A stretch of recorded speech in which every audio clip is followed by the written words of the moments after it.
오늘 이 새벽 시간 함께 읽을 하나님의 말씀, 출애굽기 26장 7절에서 13절까지의 말씀입니다. 출애굽기 26장 7절에서 13절까지의 말씀, 여러분들을 대표해 제가 읽도록 하겠습니다. 출애굽기 26장 7절 말씀부터 읽도록 하겠습니다. 그 성막을 덮는 막, 곧 휘장을 염소털로 만들되 11폭을 만들지며 각 폭의 길이는 30규빗, 너비는 4규빗으로 11폭의 길이를 갖게 하고 그 휘장 5폭을 서로 연결하며 또 6폭을 서로 연결하고 6째 폭 절반은 성막 전면에 접어 들이우고 휘장을 이을 끝폭가에 고 쉰개를 달며 달을 이을 끝폭가에도 고 쉰개를 달며 놋 갈고리 쉰개를 만들고 그 갈고리로 그 고를 꿰어 연결하여 한 막이 되게 하고 그 막 곧 휘장의 나머지 반폭은 성막 뒤에 늘어뜨리고 막 곧 휘장 길이에 남은 것은 이쪽에 한 규빗 저쪽에 한 규빗씩 성막 좌우 양쪽에 덮어 늘어뜨리고. 아멘. 오늘 이 시간 우리는 넓고도 큰 은혜라는 제목을 갖고 오늘 우리가 읽은 하나님의 말씀 함께 나누는 시간 갖도록 하겠습니다. 오늘 우리가 읽은 본문 출애굽기 26장에서 하나님은 성소를 덮는 2개의 휘장과 그 휘장을 덮는 2개의 덮개 만들 것을 모세에게 명령하고 계십니다. 성소와 지성소를 덮는 휘장 2개와 그 휘장을 덮는 덮개 2개, 총 4개의 천과 가죽이 하나님이 온전히 임재하실 그 성소를 완벽하게 덮고 있게 된다라는 것이죠. 이 4개의 천과 가죽에는요, 각각의 의미가 있다라 할 수 있겠지만 오늘 우리는 오직 한 개의 휘장에 집중해 이 가운데에서 우리를 향해 선포되는 하나님의 뜻과 계획이 무엇인지를 함께 알아보는 시간 갖도록 하겠습니다.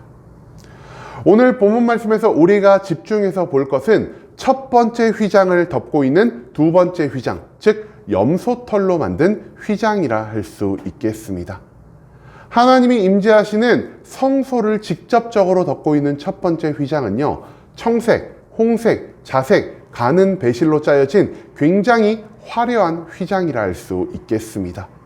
하지만 그 첫 번째 휘장을 덮고 있는 두 번째 휘장은요, 같은 휘장임에도 불구하고 화려하게 만들어진, 좋은 실로 만들어진 휘장이 아닌 오직 염소털로 만들어진 볼품없고 밋밋한 종류의 휘장이었다는 것에 우리가 조금 집중할 필요가 있다라는 것입니다. 그렇다면 왜 이것은 첫 번째 휘장과 달리 조금 볼품없는 모습의 휘장의 모습을 가지고 있다라 할 수 있을까요? 이것은요, 염소털이라는 매개를 통해 하나님이 우리에게 가르쳐 주실 비밀이 있기 때문이라는 사실을 우리가 기억할 필요가 있다라는 것입니다.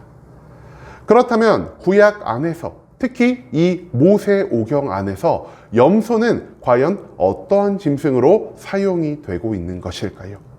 우리가 이 염소에 대한 비밀을 먼저 알아내야만 왜 두 번째 휘장이 염소털로만 만들어진 것인지를 온전히 깨달을 수 있게 된다는 것입니다.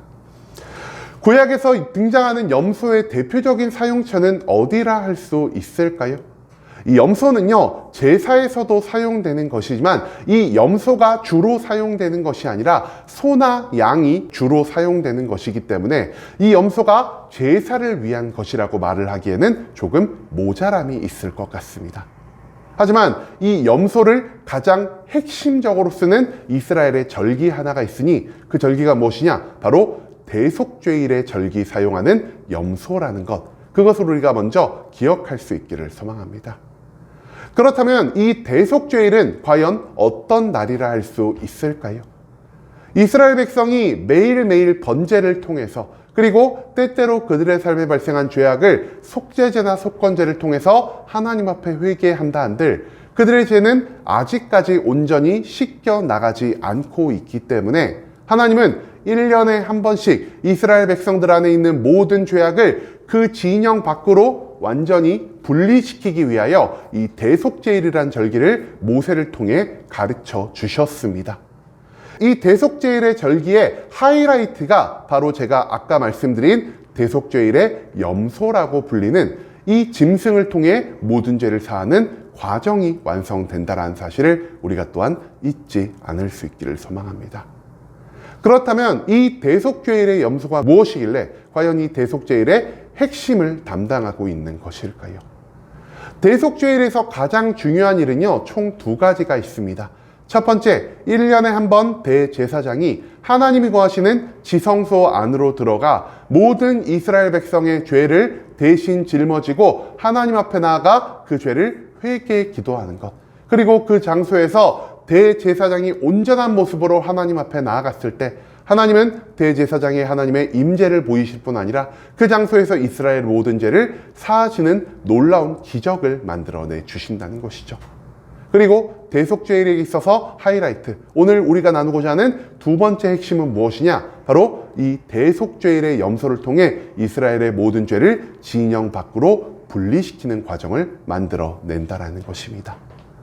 대제사장은요, 지성소 안으로 들어가기 전 먼저 이스라엘 백성 가운데에서 염소 한 마리를 선택해 그 염소의 머리에 안수하며 이스라엘 안에 있는 모든 죄악을 그 염소 안으로 전가하는 이러한 행위를 하게 됩니다.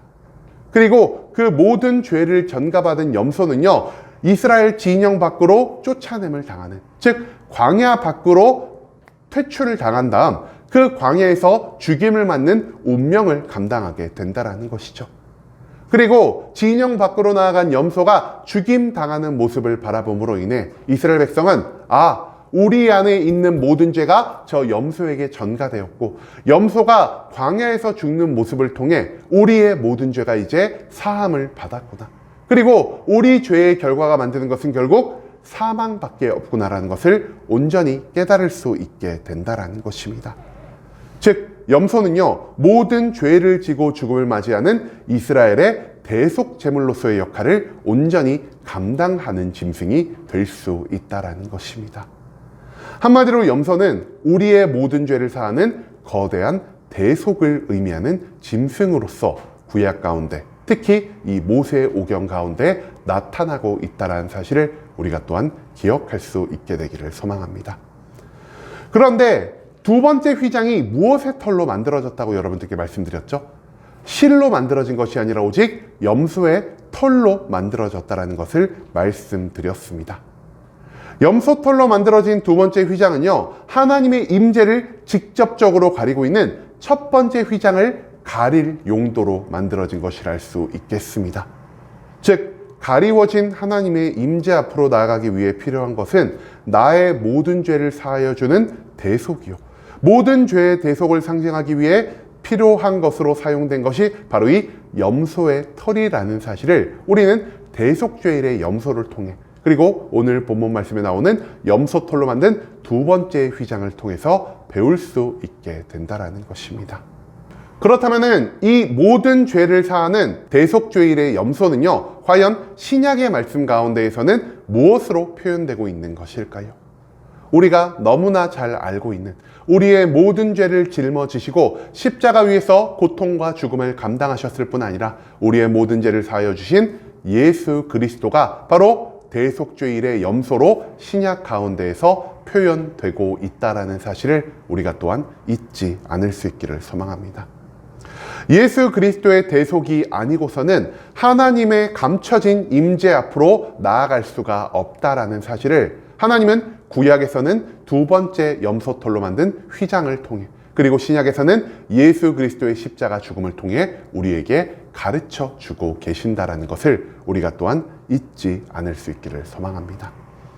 그리고 염소털 휘장에는요, 또 다른 두 번째 특징이 있는데요. 그 특징이 무엇이냐? 첫 번째 휘장보다 큰 것이 바로 이 염소털로 만든 휘장이었다라고 합니다.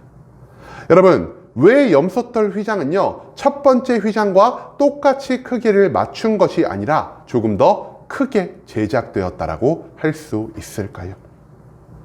두 번째 휘장은요, 예수 그리스도의 대속을 상징하는 것입니다. 그리고 첫 번째 휘장보다 크게 만들어졌다라는 것은 예수님이 우리에게 허락하신 대속의 은혜가 하나님을 만나기 위해 우리에게 필요한 거룩의 자격보다 훨씬 더 크다라는 것을 상징하는 표현이라 할 수 있다라는 것이죠.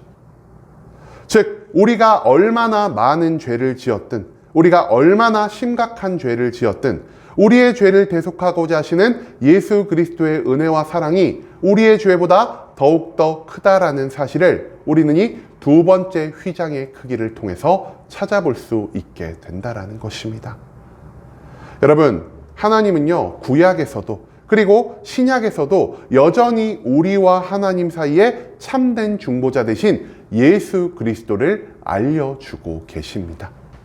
하나님의 임재로 나아가기 위해서는 반드시 우리 안에 있는 모든 죄의 사함을 받아야 할 것이요, 우리의 모든 죄를 없애기 위해서, 우리의 모든 죄의 사함을 받기 위해서 필요한 것은 나의 힘과 능력도 아닌, 세상의 도움도 아닌, 나의 선한 행실도 아닌 오직 예수 그리스도의 보혈의 피밖에 없다라는 사실을 오늘 본문 말씀은 우리에게 알려주고 있다라는 것입니다.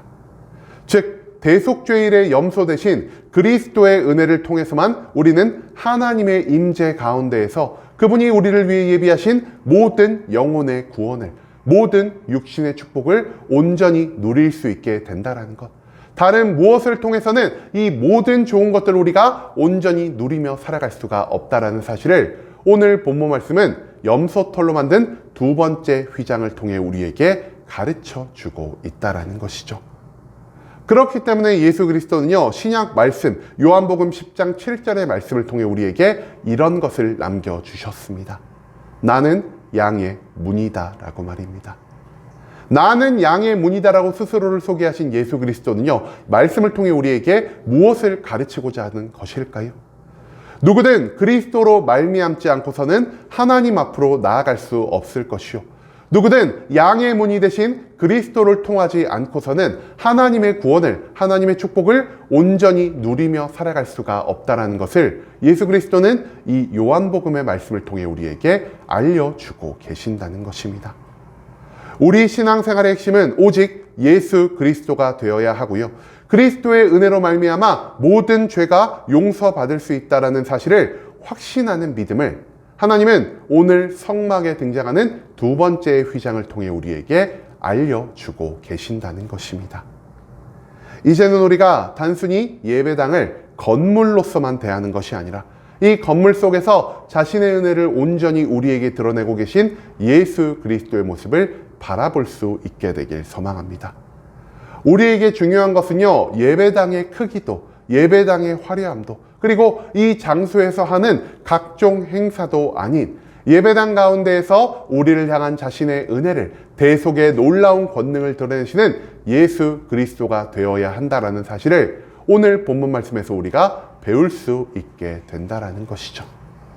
그리스도가 곧 길이요, 진리요, 생명임을 기억하며 예수님의 보혈의 피를 믿고 매일 죄에서 온전히 씻김을 받음으로 하나님이 우리를 위해 예비하신 하나님의 임재 가운데에서 모든 구원을, 모든 축복을 온전히 누리며 살아갈 수 있는 순복음 함께하는 교회 모든 성도님들이 될 수 있길 간절한 마음으로 소망하겠습니다.